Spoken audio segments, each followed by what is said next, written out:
धन्यवाद अरविंद जी। आज की इस प्रेस वार्ता में उपस्थित सभी इलेक्ट्रॉनिक एवं प्रिंट मीडिया के साथीगण, आज विशेष प्रगाढ़ पुनरीक्षण 2026 में उत्तर प्रदेश राज्य की draft voter list, draft electoral role हम लोग पब्लिश कर रहे हैं और सारे 75 जनपदों में आज जिला निर्वाचन अधिकारियों की बैठक राजनीतिक दलों के साथ हुई है। मान्यता प्राप्त राजनीतिक दलों को उनको ड्राफ्ट इलेक्टोरल रोल की एक प्रिंटेड कॉपी और एक सॉफ्ट कॉपी दे दी गई है। और जैसा कि आप देख सकते हैं, सीईओ उत्तर प्रदेश का जो पोर्टल है, वेब पोर्टल CEO uttarpradesh.nic.in जो स्क्रीन पे है, इसको जैसे ही हम खोलते हैं, इस वेब पोर्टल पे जाते हैं तो पहला ये जो पॉपअप विंडो सामने आप देख रहे हैं, ये कोई भी व्यक्ति जाएगा तो पॉपअप विंडो आएगा जिसमें जो नीचे है ड्राफ्ट इलेक्टोरल रोल, उस पर क्लिक करके हम किसी जनपद की किसी असेंबली कॉन्स्टिट्यूंसी उसमें वोटर लिस्ट में अपना नाम देख सकते हैं। और हमारा 27 अक्टूबर 2025 से विशेष प्रगाढ़ पुनरीक्षण उत्तर प्रदेश में प्रारंभ हुआ, जिसमें 4 नवंबर 2025 से इसका जो पहला चरण था, जिसको एन्यूमरेशन फेज हम बोलते हैं, गणना चरण, वो प्रारंभ हुआ था। गणना चरण में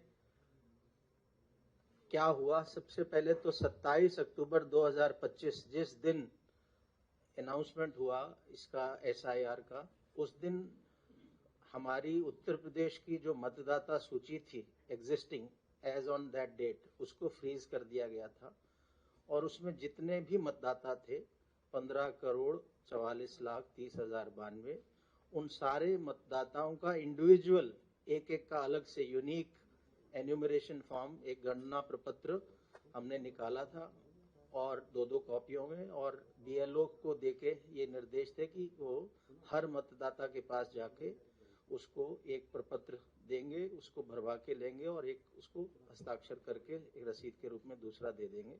ये कार्य गणना चरण में होना था। शुरुआत में ये हमारा गणना चरण था, इसमें 1 सप्ताह के लिए समय बढ़ाया गया था पूरे देश के लिए, कई राज्यों के लिए। उसके बाद हमारा 11 दिसंबर को गणना चरण समाप्त होना था, लेकिन बड़ी संख्या में उत्तर प्रदेश में मतदाताओं के नाम ड्राफ्ट वोटर लिस्ट से हट रहे थे, लगभग 2,97,00,000 के करीब। इसको देखते हुए, और मैपिंग भी उस समय हमारी काफी तेजी से हो रही थी, इसको देखते हुए 15 दिन का अतिरिक्त समय हमने मांगा था भारत निर्वाचन आयोग से उत्तर प्रदेश के लिए, जो मिला। और गणना चरण फिर 11 दिसंबर की बजाय 26 दिसंबर तक हमारा चला। 26 दिसंबर को गणना चरण समाप्त हो गया, इससे संबंधित सारी फील्ड की कार्रवाइयां समाप्त हो गई थी और हमारा 31 दिसंबर को वोटर लिस्ट प्रकाशन की तिथि थी। लेकिन साथ ही साथ इस जो हमारा फील्ड में जो वर्क चल रहा था, इसके साथ ही साथ भारत निर्वाचन आयोग के निर्देश थे कि अगले जो भी इलेक्शन होंगे उसमें एक पोलिंग स्टेशन पर, एक मध्य स्थल पर 1200 से अधिक वोटर नहीं रहेंगे। तो हमारे जो इससे पहले का एक स्टैंडर्ड था वो 1500 वोटर्स का था, तो काफी ऐसे मध्य स्थल थे जिनमें 1200 से अधिक वोटर थे। तो उसको हमने रैशनलाइज, एक संभाजन की प्रक्रिया है कि नए पोलिंग स्टेशन बनाएं, जहां अधिक मतदाता है उनको शिफ्ट करके नए पोलिंग स्टेशन पे ले जाएं। इस प्रक्रिया में 15,030 नए मध्य स्थल उत्तर प्रदेश में बने और ये अनुमति 23 दिसंबर को हमें प्राप्त हुई भारत निर्वाचन आयोग से। तो उसमें लगभग 7-8 दिन उसमें सर्वर पे ये शिफ्टिंग का काम, नए सेक्शन, नए पोलिंग स्टेशन बनाने का लगता है, इसलिए हमने 6 दिन का अतिरिक्त समय भारत निर्वाचन आयोग से मांगा और इसलिए आज 6 जनवरी को हम लोग इस ड्राफ्ट इलेक्टोरल रोल को हमने पब्लिश किया है।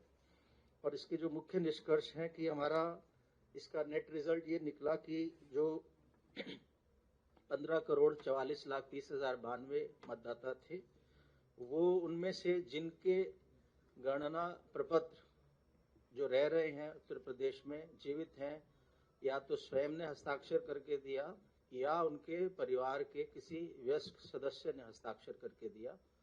वो गणना पत्र जो हमारे पास आए वो थे लगभग 12 करोड़ 55 लाख, एग्जैक्ट है 12 करोड़ 55 लाख 56,025। जो पुरानी जो हमारी 27 अक्टूबर 2025 की मतदाता सूची के जितने मतदाता हैं उनका 81.30 81.30%, यानी इतने हमें लोगों ने वापस साइन करके फॉर्म दिए कि हमारे नाम ड्राफ्ट में होने चाहिए।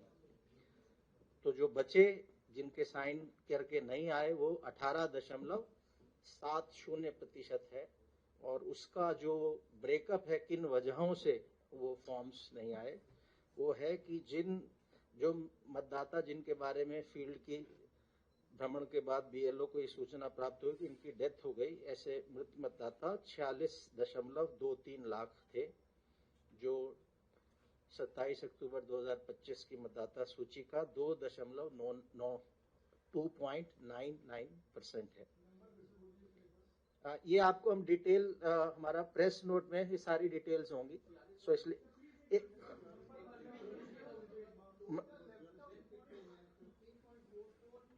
एक मिनट, हम क्वेश्चन बाद में लेंगे, थोड़ा मैं कोशिश कर रहा हूँ आपको साफ। सो मृतक मतदाता 46.23 लाख 46.23 लाख, और परसेंटेज के टर्म्स में 2.99% या 2.99%। स्थानांतरित मतदाता जो अपने निवास स्थान से कहीं और शिफ्ट कर गए, वो घर छोड़ दिया जहां उन्होंने वोटर लिस्ट में जब अपना नाम दर्ज कराया था, जिस घर में थे, स्थायी रूप से स्थानांतरित हो गए, या वो लापता या अनुपस्थित रहे या उनको फील्ड में बीएलओ को मिले नहीं, ऐसे 2.17 करोड़ मतदाता हैं, 2.17 करोड़।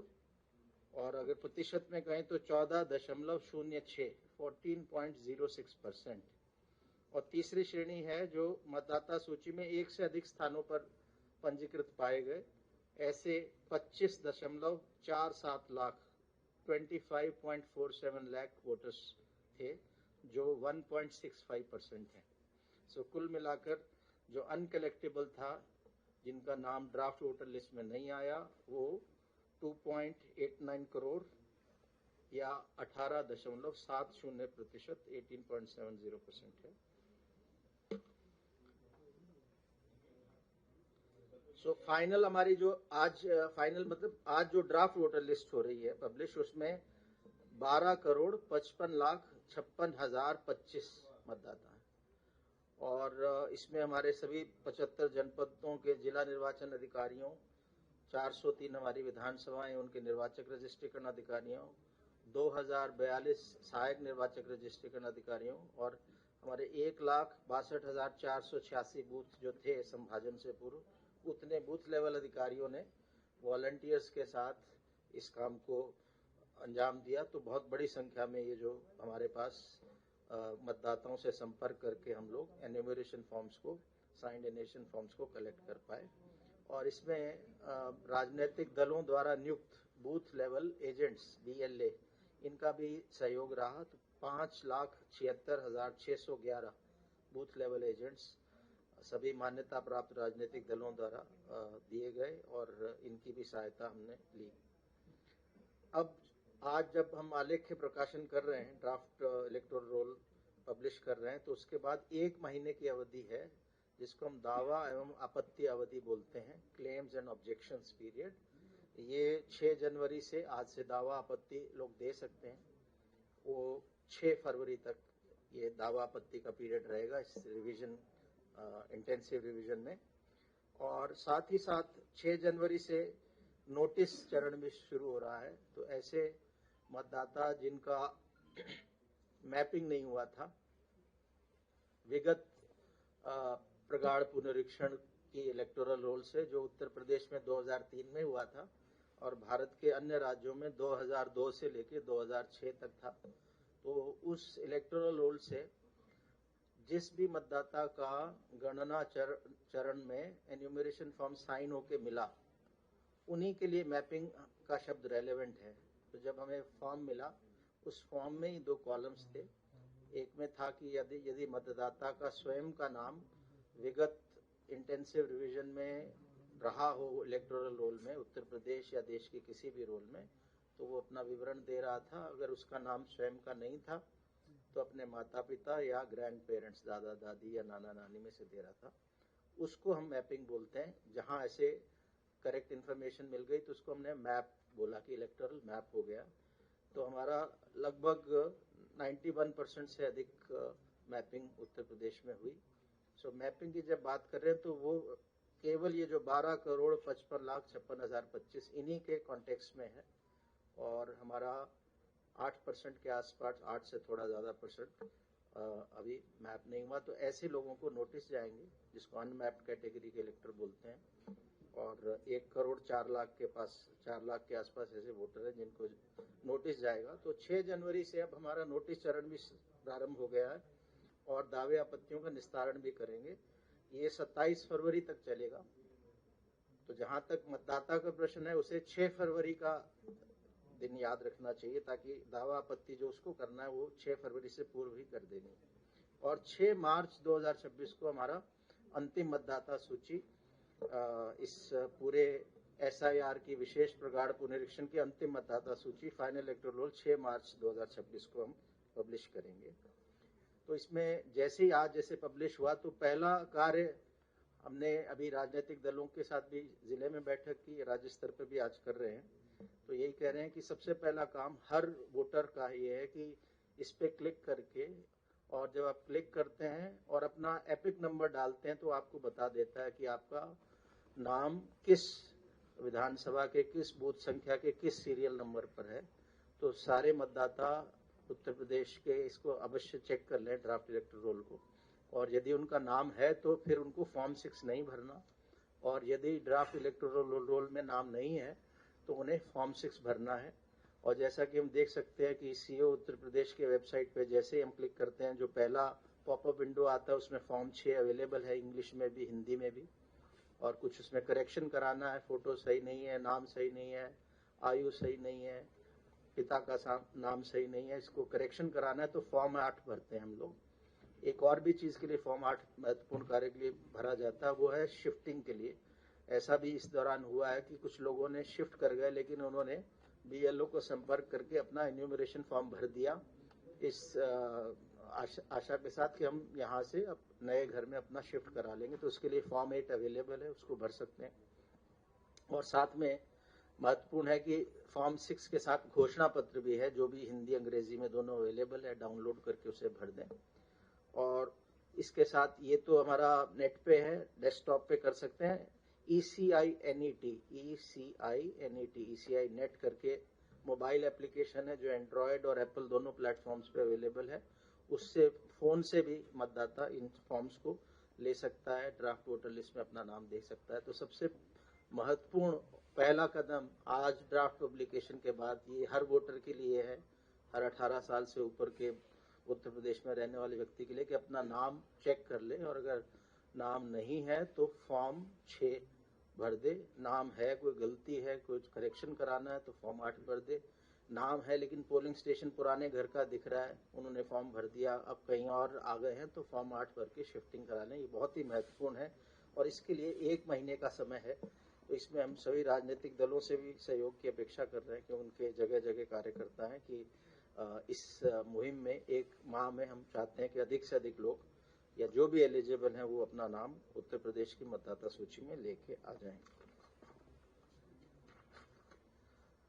जैसा मैंने बताया कि दावा मतलब फॉर्म 6 नए मतदाताओं के लिए आवेदन होता है, और फॉर्म 8 4 वजहों से भरा जा सकता है, जिसमें प्रविष्टियों में सुधार, करेक्शन ऑफ एंट्रीज, दूसरा है निवास स्थान परिवर्तन, शिफ्टिंग के लिए, तीसरा है एपिक प्रतिस्थापन, एपिक रिप्लेसमेंट, अगर किसी का एपिक गुम जाता है तो उसमें भी फॉर्म 8 भर के इसको वापस हम एपिक अपना प्राप्त कर सकते हैं, और चौथा है PWD चिन्हांकन, पर्सन्स विद डिसेबिलिटीज का मार्किंग के लिए।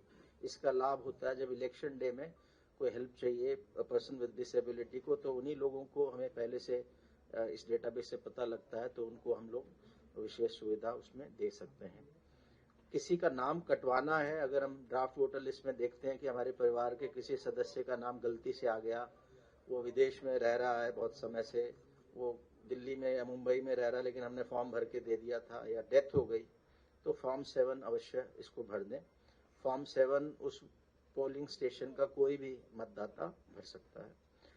और फॉर्म 6A 6 है, विदेश में निवास करने वाले मतदाता द्वारा मतदाता सूची में नाम सम्मिलित कराने हेतु आवेदन।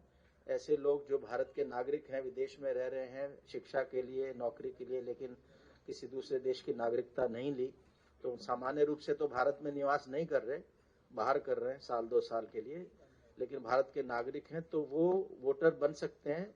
उस पोलिंग स्टेशन में उनके पासपोर्ट में जो एड्रेस लिखा है, उस लोकल एड्रेस के पोलिंग स्टेशन पे वो वोटर बन सकते हैं। और ऐसे वोटर्स, ऐसे ऑनलाइन फॉर्म भी भरे जा सकते हैं, इन हार्ड कॉपी में भर के दिया भी जा सकता है। और इसमें एपिक नहीं मिलता है ऐसे वोटर को। वो अगर इलेक्शन के दौरान भारत में है तो अपने निवास स्थान वाले पोलिंग स्टेशन में जाके अपना पासपोर्ट ओरिजिनल में दिखा के उसको आइडेंटिफिकेशन के लिए वोट डाल सकता है। इनके लिए फॉर्म 6A है। और आवेदन पत्र जैसे बताया कि इससे डाउनलोड कर सकते हैं। ऑनलाइन भरना है तो voters.eci.gov.in पे जाके ऑनलाइन भर सकते हैं, डाउनलोड की जरूरत नहीं, उसी पे एंट्री किया, उसी पे अपलोड किया डॉक्यूमेंट, और उसको ऑनलाइन ही सबमिशन हो जाता है। और चाहे तो डाउनलोड करके फिजिकली भर के हमारे अपने बूथ लेवल ऑफिसर्स को आप दे सकते हैं। और वोटर रजिस्ट्रेशन सेंटर है हर तहसील में, जहाँ SDM बैठते हैं, उनके एक वोटर रजिस्ट्रेशन सेंटर, उस पर भी दे सकते हैं। और हमने इस दौरान, जो गणना चरण के दौरान, राजनीतिक दलों के साथ कई चरणों में बैठकें हुई। राज्य स्तर पर 3 बैठक हुई, जिला स्तर पर जिला निर्वाचन अधिकारी के साथ हुई, और इलेक्टोरल रजिस्ट्रेशन ऑफिसर जो SDM स्तर के हमारे अधिकारी हैं, उनके स्तर पे भी बैठकें हुई। कुल 1546 ऐसी बैठकें हमने राजनीतिक दलों के साथ इस गणना चरण में किया। और तो अब आज की तारीख में फॉर्म वो भर सकते हैं वो लोग जो 1 जनवरी 2026 को 18 साल के पूरे हो रहे हैं, यानी 1 जनवरी 2008 से पहले जिनका जन्म हुआ है, 1 जनवरी 2008 को जन्म हुआ है या उससे पहले जन्म हुआ है, उनका वोट नहीं बना हुआ है, तो वो लोग फॉर्म भर सकते हैं। फॉर्म तो यूं 1 अक्टूबर 2026 को जो 18 साल का हो रहा है वो भी भर सकता है, लेकिन उसका नाम ये जो 6 मार्च की मतदाता सूची आएगी उसमें नहीं होगा, क्योंकि वो लोग एलिजिबल हो रहे हैं 1 अप्रैल को, 1 जुलाई को या 1 अक्टूबर को, लेकिन उनके फॉर्म वो अभी भर सकते हैं, ऑनलाइन भी फॉर्म भर सकते हैं। सो उनका फॉर्म पड़ा रहेगा, उसकी प्रोसेसिंग जब ये हमारी फाइनल वोटर लिस्ट जारी हो जाएगी उसके बाद, यानी जिनका 1 अप्रैल 2026 को हो रहा है उनका अप्रैल में वोट बन जाएगा, जिनका 1 जुलाई को जो 18 साल के हो रहे हैं उनका जुलाई महीने में बन जाएगा, और जिनका 1 अक्टूबर 2026 को जो 18 साल के हो रहे हैं वो अक्टूबर 2026 में वोटर बन जाएंगे। यानी आज की तारीख में 17.25 साल से ऊपर के लोग वोट फॉर्म 6 भर सकते हैं। और हम चाहेंगे आपके माध्यम से ये जानकारी युवा छात्रों को मिले कि अगर वो 1 अक्टूबर 2026 को 18 साल के हो रहे हैं तो वो फॉर्म अभी भी भर सकते हैं। बस महत्वपूर्ण है कि अभी जो नाम आएगा हमारी 6 मार्च को, वो केवल उन लोगों का आ पाएगा जिनका 1 जनवरी 2026 को 18 साल की आयु पूरी हो गई थी। गणना चरण में निर्देश ये थे, BLOs को हमने फॉर्म 6 भी दिया था कि आप जब घर जाए तो पुराना वोटर जिसका नाम ऑलरेडी है उसको तो एन्यूमरेशन फॉर्म दें, गणना चरण दें, हस्ताक्षर कराएं, लेकिन ऐसे लोग जिनका नाम नहीं है, नए वोटर बनना चाहते हैं, उनको फॉर्म 6 दें। तो ऐसे लगभग 15,78,483 हमारे फॉर्म 6 ऑलरेडी भर के हमारे सिस्टम में आ गए हैं। फिजिकली तो इससे ज्यादा आए हैं, क्योंकि पिछले जब से हम रैशनलाइजेशन कर रहे थे 8-9 दिनों में, वो ऑनलाइन नहीं हो पाए, तो ये 15,78,483 वो हैं जो सिस्टम में ऑलरेडी आ गए, लेकिन हमारा अंदाजा है इससे काफी ज्यादा पिछले 9-10 दिनों में हमारे ऑफिसर्स के पास फॉर्म 6 आ गए। तो हम उम्मीद कर रहे हैं कि अगला जो हमारा अब जो महीना है जनवरी,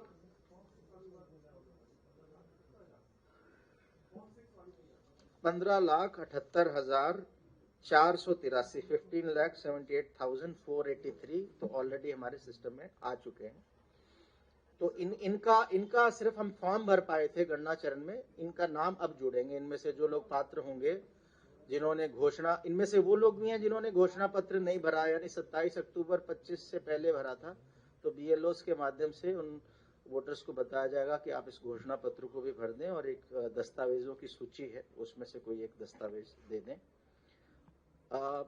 11 दिसंबर को जब हमारा पहला समय हमें मिला था भारत निर्वाचन आयोग से और समय अवधि खत्म हो रही थी गणना चरण की, उस समय तक हमारा काम लगभग पूरा हो गया था।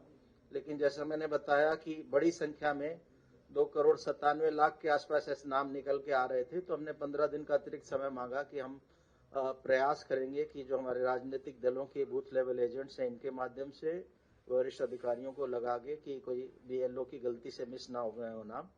सो उसमें हमें काफ़ी BLS से हमने वोटर लिस्टें शेयर की थी, वो हमारे जिला निर्वाचन अधिकारी के वेबसाइट पे भी लगा दी थी कि कौन लोग, वोटर लिस्टें नहीं, कौन लोग अनुपस्थित, कौन लोग मृतक हैं, कौन लोग स्थायी रूप से स्थानांतरित हैं। ये सारी लिस्टें 12 दिसंबर से राजनीतिक दलों के बूथ लेवल एजेंट्स को रिसीव करा दी गई थी और जिला निर्वाचन अधिकारी के वेबसाइट पे विधानसभा वार बूथवार अपलोड कर दी गई थी, वो लोग देख सकते थे।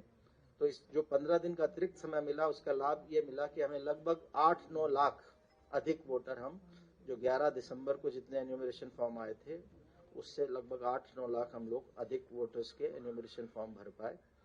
तो ये जो हमने अवधि ली थी उसका ये लाभ हमें मिला। और आज हमने पॉलिटिकल पार्टीज जो मान्यता प्राप्त है, राजनीतिक दल, हमारे 6 राष्ट्रीय दल हैं मान्यता प्राप्त और 2 राज्य के हैं।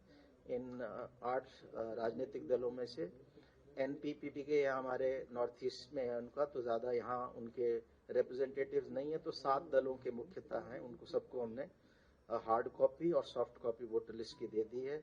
पब्लिक की जानकारी के लिए हमारे CO उत्तर प्रदेश के वेबसाइट पे अवेलेबल है। इस पे जब हम क्लिक करते हैं तो आपको ले जाता है voters.eci.nic.in, भारत निर्वाचन आयोग का जो वेबसाइट है। तो उस पे भी अगर कोई डायरेक्टली जाए, search your name in electoral roll से उसको देख सकता है।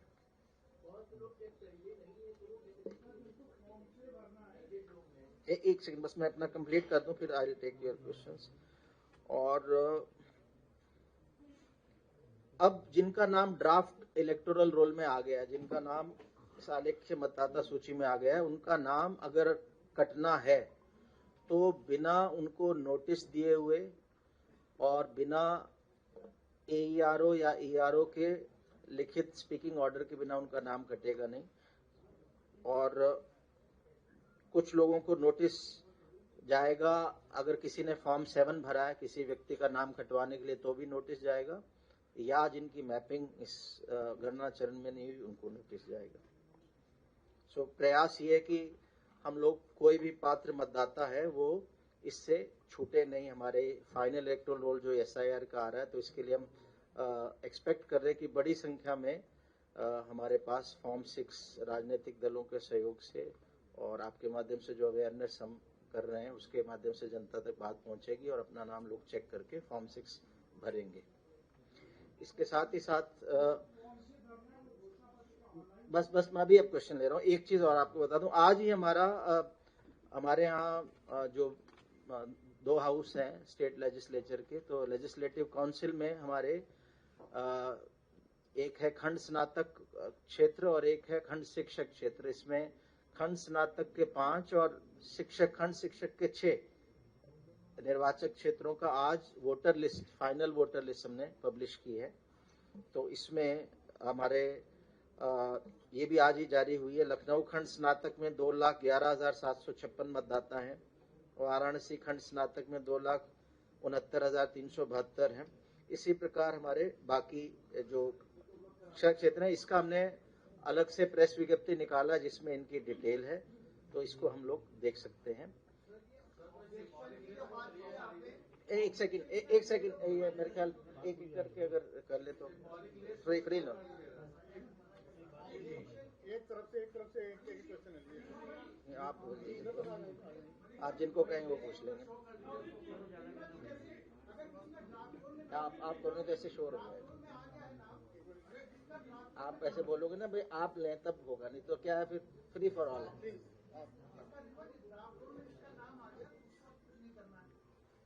हाँ आपका एक सेकंड पहले इसी का आंसर दे, पहले एक सेकंड। जिसका नाम ड्राफ्ट इलेक्टोरल में आ गया है, लगभग 8.25% के आसपास लोग ऐसे जिनकी मैपिंग नहीं हुई, तो उनको नोटिस आएगा। नोटिस आने पे उनको नोटिस में लिखा हुआ एक डॉक्यूमेंट्स की लिस्ट है 12-13 की, उसमें से एक डॉक्यूमेंट सेल्फ अटेस्ट करके साइन कर। ये जो आप देख रहे हैं सबसे नीचे ब्लू में ड्राफ्ट इलेक्टोरल रोल, इसके जस्ट ऊपर लिखा है ASDDR list, absent, shifted, death, duplicate, refuse to sign. इसको जब हम क्लिक करेंगे तो जिलेवार, विधानसभा वार, बूथ वार लिस्टें हैं जिनको हम डाउनलोड कर सकते हैं। उसमें पता लग जाएगा, अगर जैसा आपने कहा कि हमने तो साइन करके दिया, तो ये पता लग जाएगा उसको क्या गलती से मृतक दिखा दिया या स्थानांतरित दिखा दिया, क्या दिखाया, इस तरह से लिस्ट आ जाएगी। इसमें एक फीचर और है जो अगर हम बैक ले जाएं, वो आसान फीचर है, वो अभी शाम तक इसको हम एक्टिवेट कर देंगे, जो ग्रीन वाला है।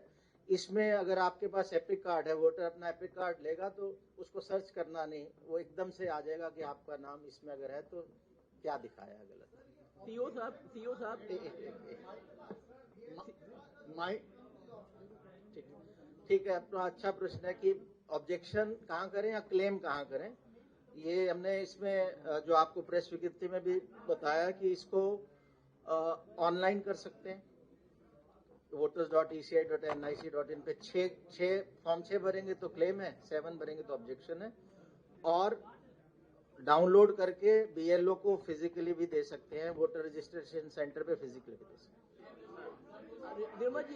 दिनवा जी भाई आप थोड़ा ये जहाँ बोलेंगे हम।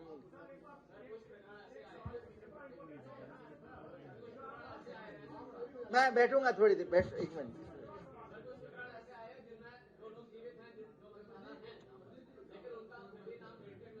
ठीक ठीक ठीक। सर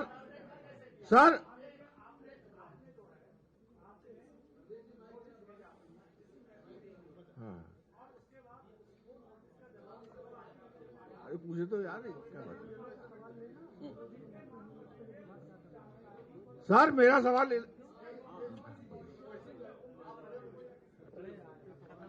सर नहीं, किसी अन्य अथॉरिटी को देने का नहीं है। हम लोग जिनका नाम अगर सेटिस्फैक्ट्री रिप्लाई नहीं आया तो नाम की लिस्ट दे दी जाए। सर एक सर मेरा सवाल ये है, दो पॉइंट है मेरे। इस वक्त जो आपने अभी वोटर लिस्ट डिक्लेयर की है, वो फाइनल ड्राफ्ट तो 1 महीने बाद आएगा या मार्च में आएगा। इसमें ईपी रेशियो और जेंडर रेशियो क्या है? ठीक है, अभी हमने वो आंकड़े रखे नहीं है और रख देंगे बाद में, लेकिन 1 महीने बाद नहीं, 2 महीने, 6 मार्च को हमारी फाइनल वोटर लिस्ट है, 2 महीने बाद। हेलो, अच्छा एक सवाल सर, नवदीप सर, अच्छा लेने दो ले रहा हूं।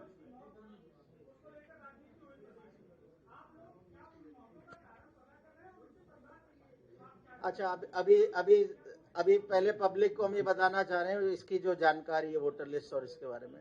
सर नवदीप सर एक सवाल है, नवदीप सर सवाल यहाँ से है। नहीं, एक इनका दे दूं जो इन्होंने कहा कि SIR को लेकर सर लखनऊ के नवदीप सर एक सवाल है कि जब ये SIR हो रही थी यहाँ से, सर राघवेंद्र पांडे रिपब्लिक से बोल रहा हूँ सर। जी एक बार मैं थोड़ा उत्तर दे दूं। इनका प्रश्न अच्छा था कि अगर किसी की मृत्यु नहीं हुई, उसको गलत से मृतक दिखा दिया है, तो उसमें पहला काम तो फॉर्म 6 भर देना चाहिए, क्योंकि अभी जो फाइनल रिजल्ट, तो जो फाइनल इलेक्टोरल रोल है वही है, ये ड्राफ्ट है। हो सकता है जानबूझ के कर दिया, हो सकता है गलती से हो गया हो, तो उसमें इम्पोर्टेंट है कि चेक जरूर कर ले, हर वोटर चेक करे कहीं उसका नाम गलती से या किसी ने जानबूझ के कटवा तो नहीं दिया, इसको करे। SIR को लेकर के सर और उसमें जहां ऐसी गलती होगी उसकी जांच कराई जाएगी, और उसमें अगर ये आएगा कि जानबूझ के गलत मंशा से काटा है तो कार्रवाई होगी। SIR को लेकर सर लखनऊ के आउटर में कई गांवों में सर मैं गया था और भी कई जिलों में गया था, सर वहां पर यह देखा गया कि जो SIR BLO ने जो लिस्ट सबमिट की है या ऑनलाइन जो उसको भरा है, उसमें फोटोग्राफ लेटेस्ट कलर अब कंपलसरी तो नहीं था, लेकिन आपने एक मंशा जताई थी कि लोग अपनी नवीनतम फोटो दें, लेकिन ऐसा पाया गया है शायद 50% से ज्यादा बिना फोटो लगाए फॉर्म जमा हुए हैं। ऐसे में अगर मतदाता जब वोटिंग के लिए जाएगा तो आप उम्मीदवार को यानी कि मतदाता को कैसे पहचानेंगे अगर वोटर ID कार्ड से पहचानना हो, बिना फोटो के फॉर्म जमा हुए हैं। तो ये सर मतलब देखा जाए डिजिटल उपकरण होते हुए भी ये लापरवाही क्यों हुई, इसको अनिवार्य क्यों नहीं किया गया, और सभी कलर फोटो के साथ मतदाता आई कार्ड क्यों नहीं बनाया गया, इस पे एक सवाल है सर। ठीक है, इस पर ताली बजाने की बात नहीं, प्लीज शांति से उत्तर लीजिए। नहीं, आपका प्रश्न बहुत अच्छा है कि ऐसी शंका काफियों को हो सकती है। तो इसका पहला तो आपको मैं ये निश्चित आप हो जाएं कि अगर किसी ने फॉर्म में फोटो लगाया, नहीं लगाया या दूसरे का लगाया, आज की तारीख में जो ड्राफ्ट इलेक्टोरल रोल में फोटो आई है वो वही है जो 27 अक्टूबर 2025 को थी। ठीक। दूसरी बात एपिक उसके पास पहले से ही है, तो उसको वोट डालने में कोई दिक्कत नहीं। वो नया जारी होगा SIR के बाद या पुरानी एपिक ही रहेगी? देखिए, जब अगर एपिक जारी होना होगा तो उसकी बकायदा सूचना दी जाएगी, अभी ऐसी कोई बात नहीं। सर डालीबाग में एक बूथ है जहाँ पे 120 वोटर एक मकान में है, मकान नंबर 7 में 120 वोटर है, क्या ये मुमकिन है? अभी SIR देखिए, ऐसा है कि आपको मैं बता दूं कि जो मकान नंबर का प्रश्न है, आपने इस प्रश्न से एक बात निकली है, बहुत से वोटर मकान नंबर शहर में है भी नहीं। ठीक, तो वो लोग जब फॉर्म भरते हैं तो कुछ जगह तो 00 लिख देंगे, कुछ जगह खाली छोड़ देंगे, कुछ जगह कुछ और लिख देंगे। तो ये जो मकान नंबर सेम है और उसमें वोटर इतने हैं, तो उसमें आपको देखना पड़ेगा फिजिकली क्या वाकई वो वोटर उस बिल्डिंग में है, एक जगह है, या मकान नंबर गलत लिख दिया है। ग्रामीण क्षेत्रों में तो मकान नंबर होते ही नहीं है, उसमें नोशनल नंबर दिया जाता है। शहरी क्षेत्रों में कहीं है कहीं नहीं है। सो इसलिए ये वाला जो आपने कहा कि संभव है कि नहीं है, इसके कई कारण हो सकते हैं उसमें।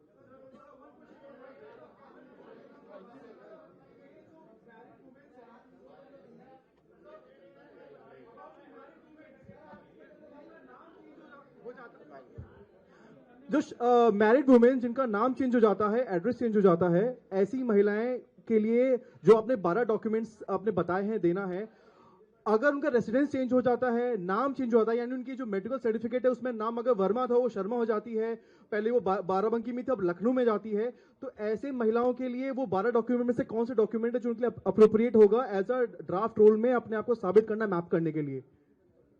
नहीं, पहला तो एक तो ये कर सकते हैं कि अगर किसी का नाम अपने पिता वाले घर में है पहले से, तो उसको आप शिफ्टिंग करा के, जो आपका नया एड्रेस है हस्बैंड का, शिफ्टिंग करा के उसको ले आए।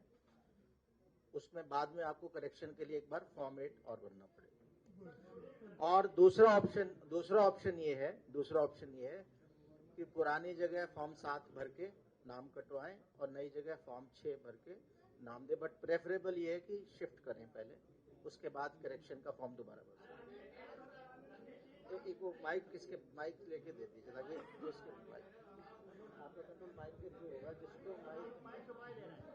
हेलो प्लीज, आपसे निवेदन ये है कि रणदीप जी, जिनके में क्रम से बात होगी, कृपया आप जितना क्लियरिटी से सुन पाएंगे उतना क्लियर आप कन्वे कर पाएंगे, तो निवेदन है कि क्रम से आप अपनी बात रखें। जिनके वोटर ID कार्ड में डिलीटेड लिख के आ गया है, वो लखनऊ के लोकल हैं, उनका कहीं बना भी नहीं है, वो बांग्लादेशी भी नहीं है, उन्होंने पिछली बार वोट भी डाला था, अब वो मारे फिरे क्योंकि जबरदस्ती उनके में डिलीटेड लिख दिया गया है। उनके माँ का है, बाप का है, पत्नी का है, और BLO सर कह रहे हैं मैं नहीं जानता। एक मिनट, थोड़ा सा मतलब शांति से करें हम लोग की वोटर ID कार्ड में कभी डिलीटेड लिखा नहीं आता। नहीं, उसके पास जो है, तो अगर डिलीटेड अब वो डाउनलोड कर रहे हैं तो उनका नाम इसका मतलब डिलीटेड में है, तो सबसे पहला काम तो जैसे मैंने कहा कि ASDDR लिस्ट में चेक कर लें कि उनको क्या कह के निकाल दिया गया। अगर 27 अक्टूबर 2025 को उनका नाम था, अब अगर डिलीटेड आ रहा है तो इसमें देख लें क्या है, और फिर तरीका पहला तो फॉर्म 6 भरना ही चाहिए, और फिर उसकी शिकायत लगा देंगे, तो हम लोग जांच करेंगे कि ये जानबूझ के किया, प्लान्ड वे में किया, या कोई लिपिकीय त्रुटि हुई या मानवीय त्रुटि हुई, तो इसमें एक्शन लिया जाएगा ऐसे केसेस। ये बताइए, मैम माइक कौन है? नहीं है।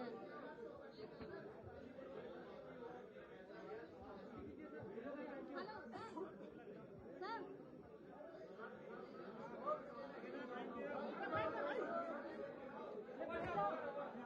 सर एक मेरा सवाल है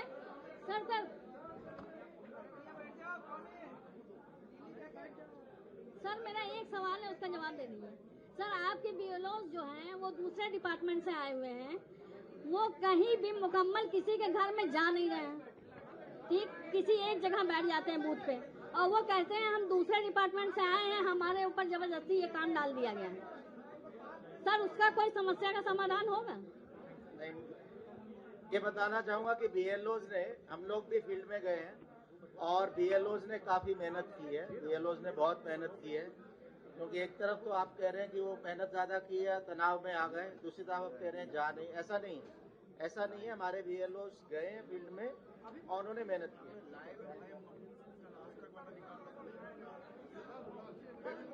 बहुत बहुत धन्यवाद आप सभी।